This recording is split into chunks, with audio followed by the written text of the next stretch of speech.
guys! So today, mag-unboxing tayo ng isang 63 inches selfie stick Ulanzi SK03 3-in-1 stable phone stand for smartphone. 160 cm or 60 inches extendable phone tripod with detachable remote control. So guys, ito yung instructions niya sa likod. Nabili ko pala to sa Amazon.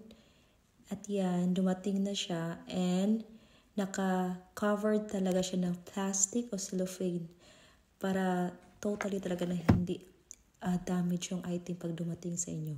So, ayan siya. Yan ang whole video na yan. So, dito guys, sa next video, binuksan ko na siya at yan yung laman. Yan ang packaging niya. May instructions. Tapos, may lagayan talaga ng tripod. So, you can bring that one anywhere. Na kahit wala na yung carton, at least meron siyang protection. So, yan. Yung side by side. Actually, made lang siya ng plastic. Pero, durable naman siya. Yan yung remote control niya, guys. Once na you can use during taking pictures or taking video. So, ayan na, guys. So, handy talaga siya. So, it can rotate also. Ganyan na yung rotation niya. So, this is the instructions when you open the Ulanzi, yung selfie stick niya. Naka-Chinese, siya, pero at least naintindihan sa picture. Yan yung height niya, guys. So, it's ideal talaga pag beginner kayo ng vlogging. So, anyway, yan. So, I put that one in the sala. So, para makita talaga yung pictures niya. At ilagay ko na yung phone ko. Yung phone ko pala is iPhone 15 Pro Max. So, compatible siya dito. At safe naman siya, hindi naman siya na matibay naman siya, guys. Yan. Made of plastic lang siya, pero medyo heavy. Hindi naman siya yung plastic na anytime pwede babagsak yung phone mo. Yan naman talaga ang kinawo-worry natin. Na baka bumagsak anytime. So, yan, guys. Actually, mataas siya. Ideal talaga siya for home vlogging. Yung mga ginagawa natin everyday. Napaka-accessible niya. At saka, ito yung napili ko kasi for now, since nagsisimula pa lang, so budget-friendly din siya. Yan guys, in-slow mo ko yata yan. Gamit ko pala dyan guys, GoPro Hero 8 ko sa pag-video niyan. Yan. So, yan yung sa baba. Yan yung lagayan ng remote control niya. Yung nakikita nyo parang may kuan sa baba. Sorry sa boses ko, guys. Kaka-start ko lang mag-vlog. So, sometimes, hindi ko pa talaga, parang, pa talaga ako. Tapos, Bisaya pa. So, I tried my best na maka-speak ng Tagalog or halong English. Pero at least maintindihan din ng iba.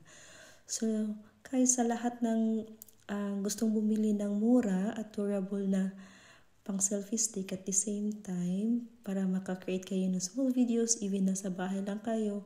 So for me, niresearch ko talaga siya. So maganda naman yung quality nito. Actually, nakita ko to kay Benedict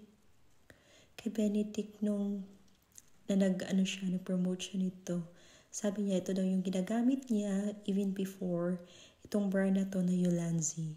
So for budget friendly at saka matibay at saka madali lang. At saka hindi siya bulky. So, ito yung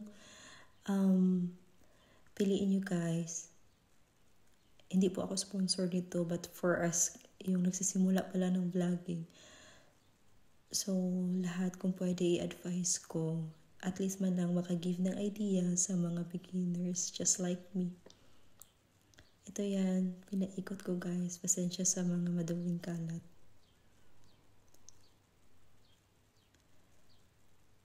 May pa 360 si ante. Sorry. Inislow mo ko siya. Gamit ko yung GoPro Hero 8 ko. At least man lang magamit yung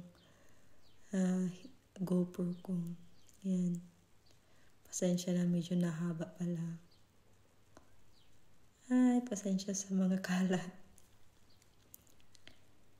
Yan. So, maganda siya guys. So, at least, hindi na tayo since beginner pa lang tayo, hindi tayo gagastos ng mahal. At magsisimula tayo sa mura muna. Yan. So, ito na yung next video ko. Yung phone ko is iPhone 15 Pro Max. So, sa mga nag-worries if compatible ba yung remote control sa iPhone, kasi yan naman ang problema. Yes guys, compatible siya. Nakakonect siya into Bluetooth. Yan, Ulanzi. Wala namang pahirapan guys. Nakonect talaga siya agad. So, ayan na. Nag-selfie na ako ng video dyan. Video yan yung selfie ng phone picture. So, isang click lang. Napakadali guys. Thank you for watching.